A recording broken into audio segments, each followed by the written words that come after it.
जय हिंद, वंदे मातरम। दोस्तों, कैसे हो आप लोग? उम्मीद करता हूँ कि सबके आप लोग अच्छे होंगे और अपनी एसएससी जीडी की तैयारी में लगे हुए होंगे। तो दोस्तों, जैसा कि आप सभी को मालूम है कि आपके एसएससी जीडी के एग्जाम 27 अप्रैल से स्टार्ट होने वाले हैं। तो उसी को ध्यान में रखते हुए ये आपको एसएससी जीडी के प्रीवियस ईयर के ओरिजिनल क्वेश्चन पेपर कराए जा रहे हैं। ये आपका जो 2025 में एसएससी जीडी के एग्जाम हुआ था उसके ओरिजिनल क्वेश्चन पेपर देखेंगे। तो आज हम इसमें सॉल्व करेंगे मैथ के क्वेश्चनों को। तो क्लास को स्किप किए बिना क्लास को अंत तक देखिएगा और चैनल पर पहली बार आए हो तो चैनल को सब्सक्राइब कर दीजिएगा और बेल आइकन को भी ऑन कर दीजिएगा ताकि मैं कोई भी वीडियो अपलोड करूं तो उसका नोटिफिकेशन आप तक सबसे पहले और समय से पहुंच जाए।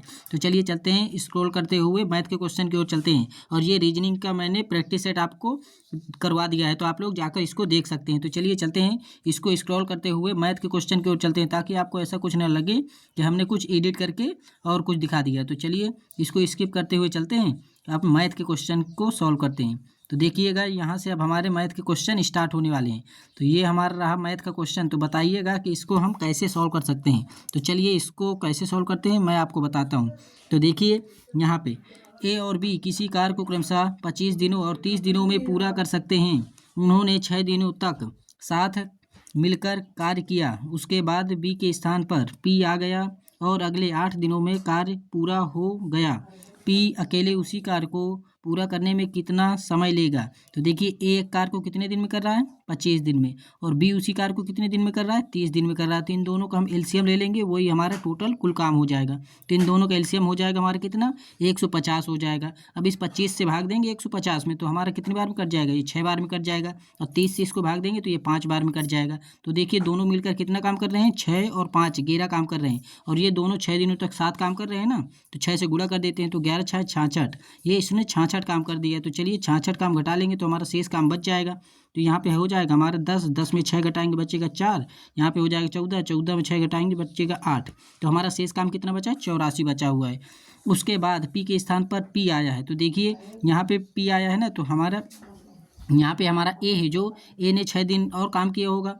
तो इस 6 दिन में कितना कर लेगा काम? 36 काम कर लेगा। तो 36 काम और हो गए तो कितना काम बचेगा? 14 में 6 घटाएंगे बचेगा 8, 7 में 3 घटाएंगे बचेगा 4, 48 काम बचा है। और ये शेष काम पी आ गया और अगले 8 दिनों में पूरा किया। तो 8 दिनों में कितना काम कर रहा है पी? तो इसकी क्षमता निकाल लेते हैं पी की। तो चलिए इसको काट लेते हैं। तो ये हो जाएगा हमारा 4 दूना 8, 4 से इसको काटेंगे तो ये हो जाएगा हमारा कितना हो जाएगा? तो ये रहा पहला क्वेश्चन आपके सामने। ए और बी किसी कार्य को क्रमशः 25 दिनों और 30 दिनों में पूरा कर सकते हैं। उन्होंने 6 दिनों तक साथ मिलकर कार्य किया। उसके बाद बी के स्थान पर पी आ गया और अकेले 8 दिनों में कार्य पूरा हो गया। पी अकेले उसी कार्य को कितने दिनों में पूरा करेगा? तो चलिए देख लेते हैं। तो देखिए, एक काम को कितने दिन में कर रहा है? 25 दिन में कर रहा है। और बी उसी काम को कितने दिन में कर रहा है? 30 दिन में कर रहा है। तो इन दोनों का एलसीएम ले लेंगे तो हमारा कुल काम हो जाएगा। तो इन दोनों का एलसीएम हो जाएगा हमारा 150। अब 25 से इसको भाग देंगे तो हमारा ये 6 बार में कट जाएगा और 30 से इसको भाग देंगे तो ये 5 बार में कट जाएगा। तो देखिए, दोनों मिलकर कितना काम कर रहे हैं? 11 काम कर रहे हैं। और इन्होंने कितने दिन तक मिलकर किया है? 6 दिनों तक। तो 11 6 66 काम हो गया। तो इस 66 काम को इस कुल काम में घटा लेंगे तो हमारा शेष काम बच जाएगा। तो देखिए घटा लेते हैं। तो 10 में 6 घटाएंगे बचेगा हमारा 4, यहाँ पे 14 हो जाएगा। 14 में 6 घटाएंगे बचेगा 8। आगे देखिए, मिलकर कार्य किया। उसके बाद बी के स्थान पर पी आ गए। तो देखिए, बी के स्थान पर पी आया है ना, और अगले 8 दिनों में कार्य पूरा हो गया। तो ए ने हमारा काम किया होगा 8 दिन तक। तो 8 दिन में कितना काम करेगा? 8 छंग 48, 48 काम हो गए। तो शेष काम इतना बचा, इसमें से 48 काम ए कर गया। तो देखिए यहाँ पे शेष काम कितना बच जाएगा? 36 काम बच जाएगा। अभी शेष काम को पी कर रहा है, शेष काम को पी कर रहा है कितने दिन में? 8 दिन में काम कर रहा है। तो इसकी क्षमता निकाल लेते हैं। तो ये हो जाएगा हमारा 4 दूना 8, 4 से इसको काटेंगे ये 9 बार में कर जाएगा। तो पी की क्षमता कितनी हो गई? 9/2 हो गई। अब हमारा कुल काम कितना है? 150 काम है। और काम कितना कराना है? उसकी क्षमता कितनी है? 9/2। तो देखिए 2 यहाँ पे भाग में है ना, तो 2 का ऊपर गुणा हो जाएगा। तो 15 दूना 30 हो जाएगा। ये 300/9 हो जाएगा। तो चलिए अब इसको भाग देंगे तो ये हो जाएगा हमारा 3, 9 तिहाई 27, बचेगा कितना? 3, 9 तिहाई 27, बचेगा कितना? 3। तो 3 एकम 3 और 3 तिहाई 9। तो पी उस काम को कितने दिन में करेगा? 33 सही 1/3 दिन में पूरा करेगा। ऑप्शन 2 इसका राइट आंसर हो जाएगा। अगले क्वेश्चन पे चलते हैं। ये रहा क्वेश्चन नंबर 2 आपके सामने। तो बताइएगा कि इसका राइट आंसर क्या हो जाएगा। गोविंद ने HDFC में 3% वार्षिक दर पर कुछ धनराशि का निवेश किया। यदि 2 वर्षों के बाद गोविंद को वार्षिक रूप से चक्रवृद्धि होने वाले चक्रवृद्धि ब्याज के रूप में 203 रुपये प्राप्त होता है तो संगत साधारण ब्याज ज्ञात कीजिए। तो देखिए, इस 3% को हम भिन्न में बदलेंगे तो ये हो जाएगा हमारा 3/100 हो जाएगा। अब देखिए 100 ये हमारा क्या हो जाएगा, ये हो जाएगा 100 हमारा मूलधन, और उसमें 3 ये ब्याज मिल जाएगा, ये 3 हमारा ब्याज मिल जाएगा, तो हमारा ये हो जाएगा क्या, अमाउंट हो जाएगा। तो देखिए यहाँ पे मिश्र धन यानी कि अमाउंट हो जाएगा, तो ये कितना हो जाएगा 103। अब ये कितने वर्षों में हो रहा है, 2 वर्षों में हो रहा है ना, तो इसका स्क्वायर कर देंगे, तो 100 का स्क्वायर करेंगे तो ये हो जाएगा हमारा 10,000। अब 103 का स्क्वायर करेंगे तो ये हमारा कितना हो जाएगा 10,609 हो जाएगा। अब देखिए इसमें ब्याज कितना मिला है, तो आप कहेंगे 609 रुपये का ब्याज मिला है, लेकिन सवाल में बोला गया है कि 203 रुपये का ब्याज मिला है, तो एक बराबर वैल्यू निकाल लेते हैं, तो इसके बट्टे में क्या आ जाएगा, ये आ जाएगा हमारा 609। अब इसको भिन्न में बदल लेंगे तो ये हो जाएगा हमारा 1/3 हो जाएगा। अब 1/3 का गुणा हम किससे कर देंगे, इसका गुणा हम 1000 से कर देंगे, तो ये हमारा मूलधन निकल कर आ जाएगा। अब हमसे साधारण ब्याज पूछा है ना, तो इसका फार्मूला लगा देते हैं। साधारण ब्याज का फार्मूला होता है बराबर मूलधन, मूलधन कितना है 10,000 गुणे, इसको भी इसमें गुणा किया है ना 1/3, तो चलिए 1/3 से इसमें भी कर देते हैं, तो 3 बटे में आ जाएगा गुणे। अब देखिए यहाँ पे दर कितनी है 3%, समय कितने वर्ष का है 2 वर्ष का, बटे फार्मूले में क्या होता है 100 होता है। तो चलिए अब इसको काटा पीटी करनी है, 2 जीरो से ये 2 जीरो कट जाएंगे, अब 3 से ये 3 कट जाएगा, अब 2 का गुणा हम 100 में कर देंगे तो ये कितना हो जाएगा 200, तो हमारा साधारण ब्याज कितना हो जाएगा 200 रुपये। ऑप्शन 4 इसका राइट आंसर हो जाएगा। अगले क्वेश्चन पे चलते हैं, ये रहा क्वेश्चन नंबर 3। 5, 35 और x का चतुर्थानुपाती 84 है, तो x का मान ज्ञात कीजिए। तो देखिए चतुर्थानुपाती का मतलब समान अनुपात में है, तो प्रथमानुपाती 5 हो गया, द्वितीय अनुपाती 35, अब समान अनुपात का चिन्ह लगाएंगे, तृतीय अनुपाती क्या है 1, और चौथा अनुपाती कितना है 84। तो देखिए हमें कुछ नहीं करना, अंदर से अंदर का गुणा कर देना है और बाहर से बाहर का गुणा कर देना है, तो इसका गुणा करेंगे तो हमारा हो जाएगा 35x बराबर, ये हो जाएगा हमारा 84 गुणे 5 हो जाएगा, तो x बराबर हम निकालेंगे तो ये 35 हमारा यहाँ पे भाग में आ जाएगा। तो चलिए इसको काटते हैं, तो 5 एकम 5, 5 सत्ते 35, अब 7 से इसको काटेंगे तो ये कितनी बार में कट जाएगा, 7 एकम 7, 7 दूना 14, तो हमारा x का मान कितना आ जाएगा, आप कहेंगे 12। 12 किस ऑप्शन में दिया हुआ है, ऑप्शन 1 में, तो ऑप्शन 1 इसका करेक्ट आंसर हो जाएगा। अगले क्वेश्चन पे चलते हैं, वह छोटी से छोटी प्राकृतिक संख्या ज्ञात कीजिए जो 33, 72, 11 और 18 से विभाज्य हो।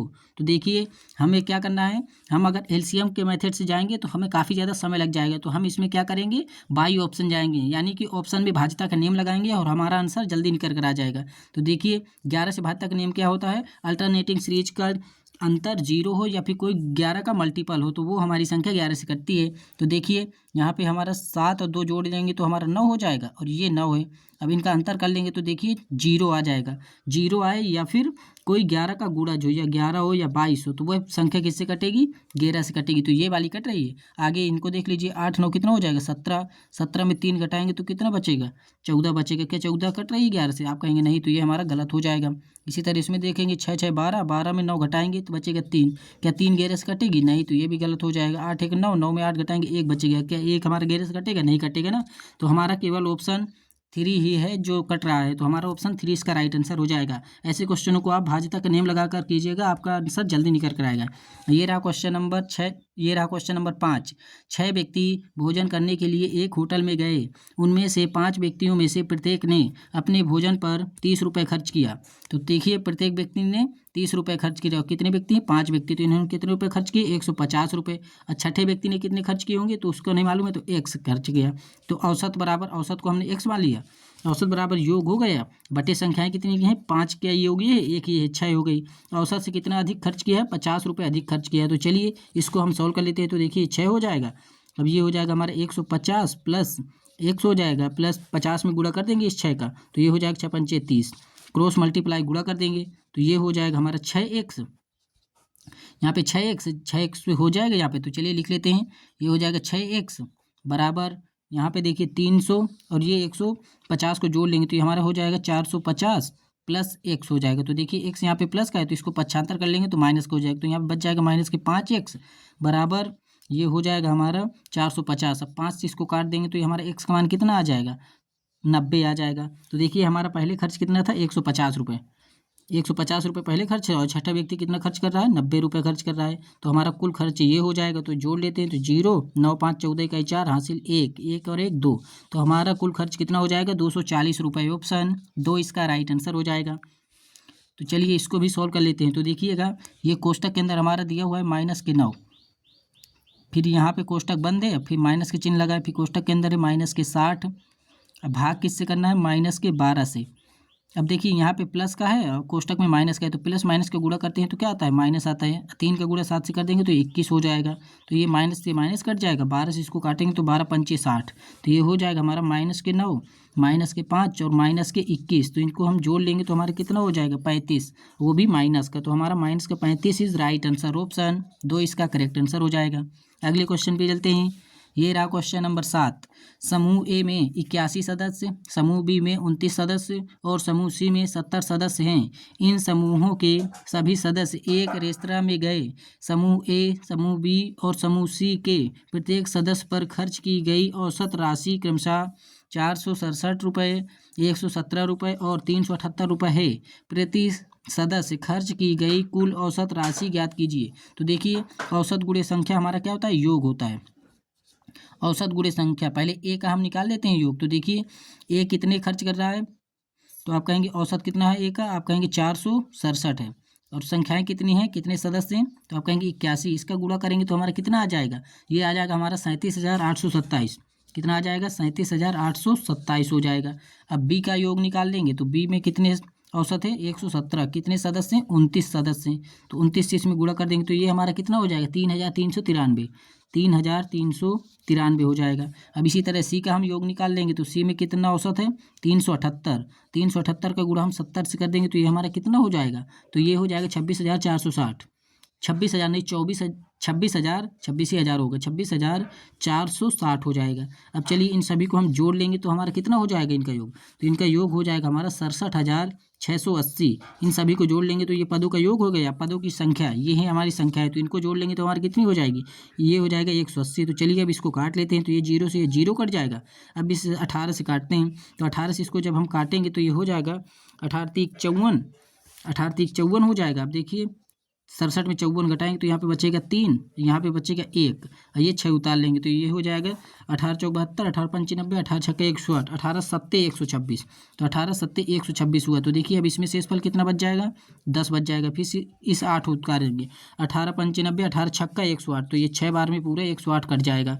तो देखिए हमारा औसत हमारा क्या आ जाएगा इसका, तो आप कहेंगे कुल औसत आ जाएगा 376 रुपये। ऑप्शन बी इसका राइट आंसर हो जाएगा। अगले क्वेश्चन पे चलते हैं। ये रहा क्वेश्चन नंबर 8। एक बेईमान दुकानदार अपने सामान को क्रय मूल्य पर बेचने का दावा करता है, हालांकि वह एक ऐसे बाट का उपयोग करता है जिसका वजन वास्तव में उस पर लिखे वजन से 24% कम है। उसका लाभ प्रतिशत ज्ञात कीजिए। तो देखिए वो 1 केजी बेच रहा है। 1 केजी में कितने ग्राम होते हैं, 1 किलो में 1000 ग्राम होते हैं। 1000 ग्राम उसे देना चाहिए, लेकिन वो क्या कर रहा है, 24% कम दे रहा है। तो ये कितने दे रहा होगा, आप कहेंगे 100 में 24% कम दे रहा है तो 76 दे रहा होगा। 76 दे रहा है। अब एक जीरो भी लग जाएगा। तो देखिएगा जब हमें वस्तु में दिया जाए ना वजन में, तो हमारा हमेशा विक्रय मूल्य पे निकल कर आता है प्रॉफिट या लॉस।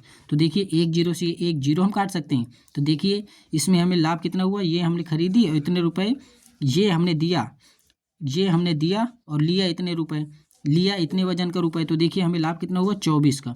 और किस में लाभ हुआ, 76 में। परसेंट पूछा है तो 100% से गुणा कर देंगे। तो चलिए इसको काट लेते हैं। तो 6 चौक को 4 से इसको काटते हैं, 4 छंग 24, 4 से इसको काटते हैं तो 4 × 4 = 4 × 9 = 36। 6 का गुणा 100 से कर देंगे तो ये हो जाएगा हमारा 600/19। अब इसको भाग देंगे तो ये हमारा सही हो जाएगा 31 सही, 11/19 इज राइट आंसर। 31 सही, 11/19 इसका राइट आंसर हो जाएगा। ऑप्शन 3 इसका राइट आंसर हो जाएगा। अगले क्वेश्चन पे चलते हैं। ये रहा क्वेश्चन नंबर 9। 4000 और 5000 के बीच वह सबसे बड़ी संख्या कौन सी है जिसे 12, 16 और 24 से भाग देने पर शेषफल 4 बचे। तो देखिए सभी में शेषफल 4 बचे ना, तो इसमें 4 घटा लेते हैं। तो इसमें 4 घटा लेंगे तो हमारा कितना हो जाएगा, 992 हो जाएगा। इसमें भी हम 4 घटा लेंगे तो ये हो जाएगा हमारा 6400, 400 कितना हो जाएगा, ये 95 हो जाएगा। अब इसमें भी घटा लेते हैं 4, तो ये भी हो जाएगा हमारा 4695 हो जाएगा ये। अब इसमें भी 4 घटाएंगे तो ये हो जाएगा हमारा 4900 कितना हो जाएगा, ये हमारा हो जाएगा 965। अब देखिए अब इसमें भाज्यता का नेम लगा लेते हैं इन सभी में। तो भाज्यता का नेम हमारा 8 से भाज्यता का नेम क्या कहता है, गुणनखंड कर लेते हैं। 3 और 8 24। 8 से 72 का नियम होता है पीछे के 3 अंक कटने चाहिए। तो क्या ये पीछे के 3 अंक कट रहे हैं? नहीं कट रहे हैं, तो ये हमारा गलत हो जाएगा। अब ये पीछे के 3 अंक कट रहे हैं, ये भी नहीं कट रहे, तो ये भी गलत हो जाएगा। क्या इसमें पीछे के 3 अंक कट रहे हैं? तो ये भी नहीं कट रहे हैं। और क्या ये पीछे के 3 अंक 8 से कट रहे हैं? तो चलिए भाग देकर देख लेते हैं। 8 एकम 8, बचेगा 1, 9 उतारेंगे, 8 दूना 16, बचेगा 3, ये 2 उतारेंगे तो 8 चौक 32। यही हमारा है जो 8 से कट रहा है, तो हमारा ऑप्शन 4 इसका राइट आंसर हो जाएगा। उम्मीद करता हूँ दोस्तों कि ये भाज्यता के नियम आप सभी को आ रहे होंगे। अगर भाज्यता के नियम आते हैं तो ऐसे क्वेश्चनों को आप चुटकियों में सॉल्व कर सकते हैं, लेकिन अगर आपको भाज्यता के नियम नहीं आते हैं तो आपको यही क्वेश्चन सॉल्व करने में 2 से 3 मिनट भी लग सकता है। तो आप लोग भाज्यता के नियम अच्छे से पढ़ लीजिएगा, और वीडियो अच्छी लग रही हो तो चैनल को सब्सक्राइब कर लीजिएगा और बेल आइकन को भी ऑन कर दीजिएगा। तो चलिए चलते हैं क्वेश्चन नंबर 10 पर। तो ये रहा क्वेश्चन नंबर 10, और आज की क्लास का आखिरी क्वेश्चन है, क्योंकि हम 10-10 क्वेश्चनों को सॉल्व कर रहे हैं। राज के पास 1612 रुपये हैं, उनमें उसने इसे अपने पुत्रों वरुण और आशीष के बीच बांट दिया तथा उन्हें इसे वार्षिक रूप से चक्रवृद्धि होने वाले 8% ब्याज दर पर निवेश करने को कहा। यह देखा गया कि वरुण और आशीष को क्रमशः 18 और 19 वर्ष के बाद समान धनराशि प्राप्त हुई। राज ने वरुण को कितनी धनराशि दी थी? अब देखिए, समान धनराशि कहीं ना कहीं आगे चल के मिल रही है ना, तो जिसको हम ज़्यादा वर्ष के लिए दे रहे हैं उसको हम कम राशि देंगे, और जिसको कम वर्ष के लिए दे रहे हैं उसको ज़्यादा राशि देंगे। तो देखिए, बाद में आशीष को दे रहे हैं तो आशीष को 19 वर्ष के लिए दे रहे हैं, तो पहले आशीष को लिखेंगे, आशीष। अब कम राशि किसको दे रहे हैं? कम राशि दे रहे हैं वरुण को, तो वरुण की राशि को बाद में लिखेंगे। अब देखिए, जो हमें परसेंट वैल्यू दी गई है उसको भिन्न बदलेंगे, तो 8% को भिन्न बदलेंगे तो ये 4 दूना 8, 4 से इसको काटेंगे तो ये 25, ये 2/25 हो जाएगा। तो 25 रुपये किसको मिलेंगे? आशीष को मिलेंगे, और उसमें 2 ब्याज मिल जाएगा, तो 2 ब्याज किसको मिल जाएगा? आप कहेंगे वरुण को 27 रुपये मिलेंगे। अब देखिए, इन दोनों के बीच वर्ष का कितना अंतर है? 18 वर्ष और 19 वर्ष में 1 वर्ष का अंतर है।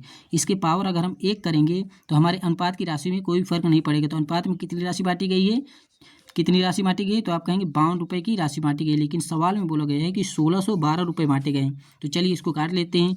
13 चौक 52, 13 से इसको काटते हैं, 13 एकम 13, बचेगा 3, ये 1 उतार लेंगे, 13 दूना 26, बचेगा कितना? 5, फिर ये 2 उतार लेंगे, 13 चौक 52। अब 4 से इसको काटेंगे तो ये हमारा कितना कट जाएगा? तो ये 4 3 12, 4 एकम 4 हो जाएगा। अब हमसे पूछा क्या है? राज ने वरुण को कितनी धनराशि दी थी? तो वरुण की धनराशि पूछा है ना, तो इस 31 का गुणा हम वरुण की राशि से कर देंगे। तो 27 गुणे हम 31 कर लेंगे तो हमारा कितना हो जाएगा? 27 गुणे 31, तो इनका गुणा कर लेंगे तो ये हो जाएगा हमारा 837। 837 इज राइट आंसर। किस ऑप्शन में दिया हुआ है? ऑप्शन 3 में दिया हुआ है, तो ऑप्शन 3 इसका राइट आंसर हो जाएगा। तो उम्मीद करता हूँ दोस्तों कि ये सभी क्वेश्चन आप लोगों को समझ में आए होंगे। वीडियो अच्छी लगे तो चैनल को सब्सक्राइब कीजिएगा और बेल आइकन को भी ऑन कर दीजिएगा। मिलते हैं ऐसी अगली वीडियो में, तब तक के लिए जय हिंद, जय भारत, वंदे मातरम, जय हिंद।